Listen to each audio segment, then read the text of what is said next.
Hello प्यारे बच्चों, कैसे हो। आज मैं आप लोगों को पढ़ाने वाली हूँ मराठी सुलभ भारती इयत्ता 7वीं। इस किताब में से पाठ 13वां अदला बदल। इस पाठ के लेखक हैं पन्नालाल पटेल। इनका जन्म हुआ 1912 में और इनकी मृत्यु हुई है 1979 में। प्रसिद्ध गुजराती लेखक, विविध लघुकथा संग्रह, बाल साहित्य, एकांकिका इनकी प्रसिद्ध है।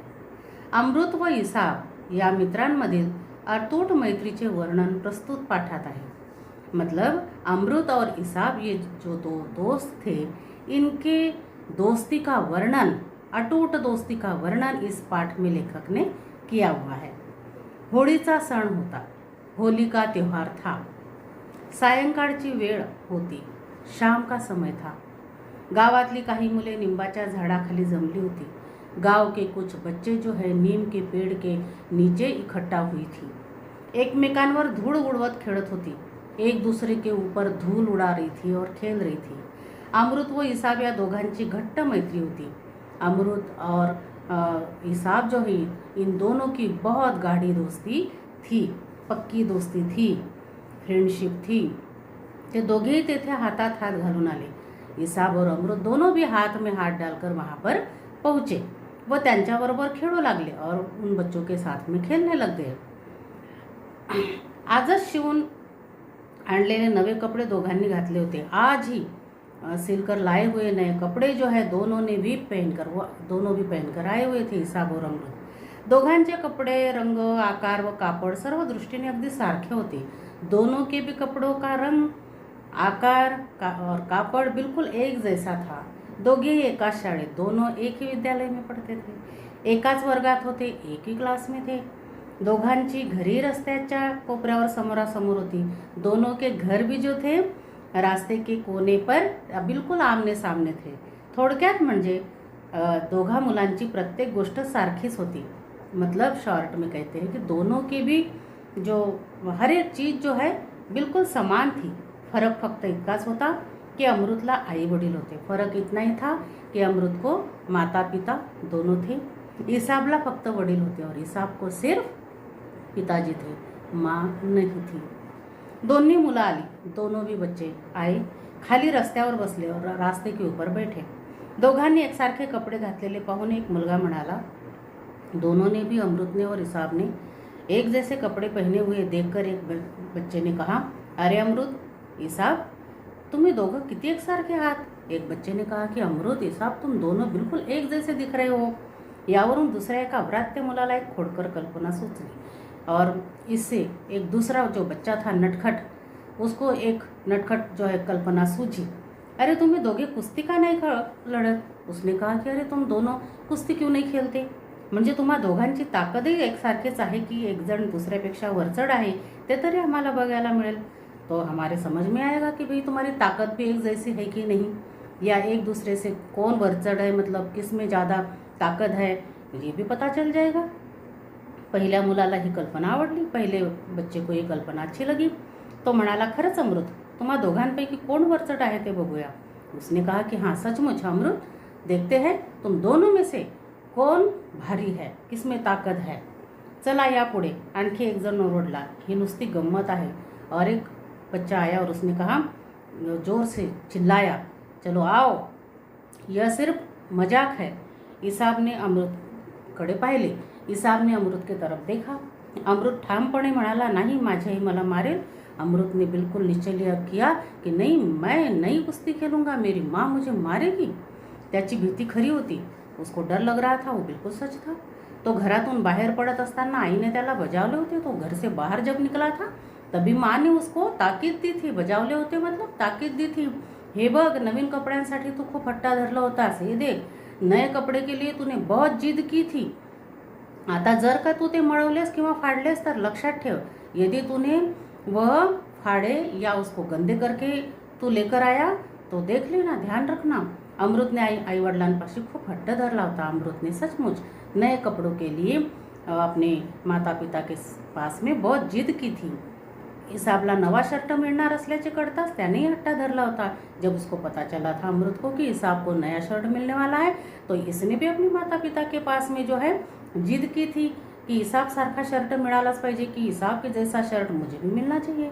आई जर नाही म्हणाली तर बाबा काही ऐकणार नाहीत. आईने मतलब माँ ने यदि मना कर दिया तो कोई बात नहीं, पिताजी तो सुनेंगे, वो मना नहीं करेंगे. हे अमृत पक्का ओळखून होता, ये बिल्कुल पक्का अमृत जो है पहचानता था, पण तो सहजासहजी हार मानणारा नव्हता. लेकिन उसने सहजता से वो हार मानने वाला नहीं था. अखेर नवा शर्ट घेऊन देण्यासाठी आईने अमृतच्या बाबांना गळ घातली और उसने क्या किया कि पापा तो सुनेंगे नहीं, अब क्या करे. लेकिन वो पीछा ही पड़ता रहा, जिद की उसने. और फिर लास्ट में आखिर मतलब लास्ट में उसके माँ ने जो है अमृत के माँ ने पिताजी को जो है कहाँ बार बार पीछा किया, बार बार उनके पास में बोलती गई की उसको नया शर्ट लेकर दो. ते छानपैकी नवे कापड घालून अमृत घरून निघाला होता. इस तरह से बहुत सुंदर नए कपड़े पहनकर अमृत घर से निकला था. त्यामुळे कपड़े खराब होतील असे काही करायची त्याची तयारी नव्हती. इसलिए कपड़े खराब होंगे ऐसे दूसरा कुछ करने की उसकी बिल्कुल भी तयारी नहीं थी. कुश्ती खेलने की बिल्कुल भी तयारी नहीं थी, क्योंकि कपड़े गंदे हो जाते. त्यातही इसाब बरोबर कुश्ती लढायची तर त्याची अजिबात इच्छा नव्हती. और वो भी इसाब के साथ कुश्ती लड़ने के लिए तो उसकी बिल्कुल भी इच्छा नहीं थी. त्याच वेळी एकाने अमृतचा हाथ पकड़ून म्हटले. उसी समय एक बच्चा आया और उसने अमृत का हाथ पकड़कर कहा, चल रे, कुश्तीचा एक डाव होऊ दे, चल कुश्ती का एक डाव होने दो, एक गेम होने दो. त्याने अमृतला मोकळ्या मैदानात खेचून नेले. उसने अमृत को खुले मैदान में खींच कर वो लेकर गया. त्या मुलाच्या तावडीतून सुटायची अमृतने खूप धडपड केली. उस लड़के के चंगुल से जो है अपनी जो है छूटने के लिए उसने बहुत मेहनत की, बहुत ताकत लगाई. हे बघ केशव, माझी कुश्ती खेळायची मुळीच इच्छा नाही. उस बच्चे का नाम था केशव.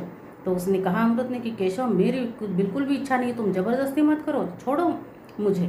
पण तो त्याला जाऊ देना, लेकिन उसने उसको जाने नहीं दिया.